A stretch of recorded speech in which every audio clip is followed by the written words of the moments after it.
This was me, just a little over a month ago, giving my niece her first real bike. And if you're finding yourself watching this video right now, you might have done something similar in the not so distant past. Now, we all dream of getting our kids, grandkids, nieces, and nephews into the sport that we love. But let's be real, it's a little easier said than done.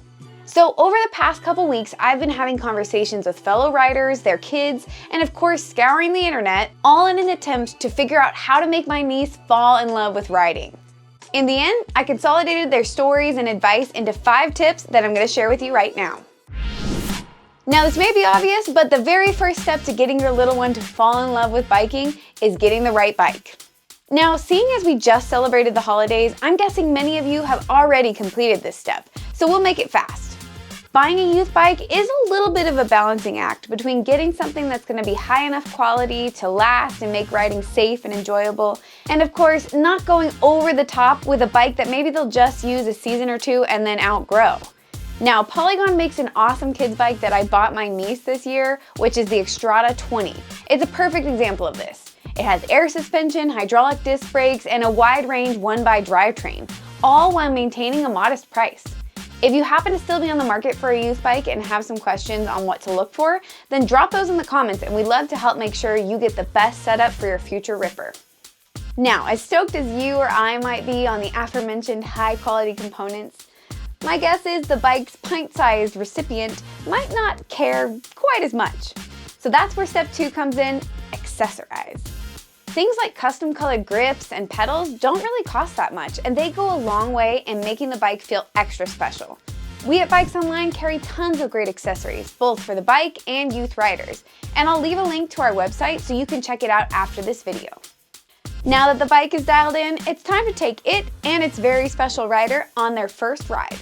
Now, this is probably going to look very different across the board depending on the type of rider you have, but whether they're shredding black jump lines or still working on pedaling across the parking lot, our third step, keep it fun, still applies.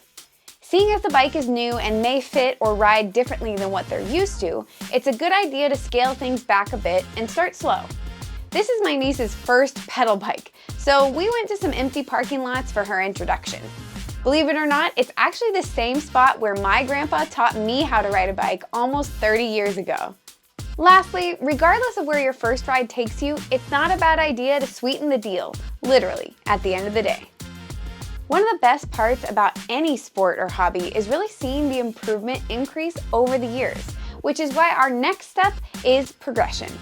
To some degree, this will happen naturally, but there's also some things you can do to help keep the process as fun and safe as possible. First up, check with your local bike shop to see if there are any youth cycling clubs or group rides in your area. Creating the opportunity for them to ride with other kids their age is a great way to keep them interested in riding. Another great way to see some rapid improvement in bike handling is a trip to the bike park. Taking a chairlift to the top means more runs and therefore more skill development. And I always feel like I progress more in a day at the bike park than I do in a whole month of trail riding. I actually did a whole video on what to expect on your first trip to the bike park, so make sure to check that out before going. Lastly, if your favorite young rider is really looking to up their game this season, then a lesson from an experienced coach is a must. Our 5th and final step to ensuring your little one really falls in love with mountain biking is making sure you take care of that bike that you got them. And while you're at it, you might as well teach them how to take care of it as well. It's not a bad idea to check tire pressure and run through your drivetrain before every ride, and then gently clean your bike with an air hose or damp cloth when you're finished. Since kids grow so quickly, it's important to regularly check their saddle height and suspension settings to make sure the bike continues to fit them just as well as it did on day number 1. Lastly, taking the bike to your local bike shop for a professional tune-up at the end of every season will keep the bike running long after your kiddo outgrows it, meaning you could pass it down to the next for even more good times. Now, if this video has inspired you to get the special little one in your life into cycling, then make sure you head over to our BikesOnline.com website where you can check out our collection of affordable youth bikes. Like I mentioned earlier, the bike you saw in this video is the Polygon Xtrada 20.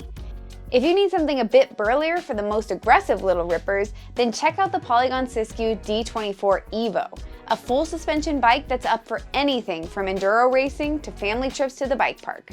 If, on the other hand, you plan to spend more time on the streets than in the mountains, the Polygon Premier Ultralight is a great, versatile bike for a variety of conditions.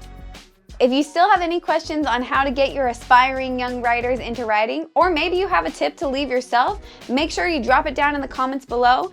And then like and subscribe to Bikes Online channel, where I'll be hanging out. After you've done that, get out there, grab your little one, grab your bikes, and get ripping.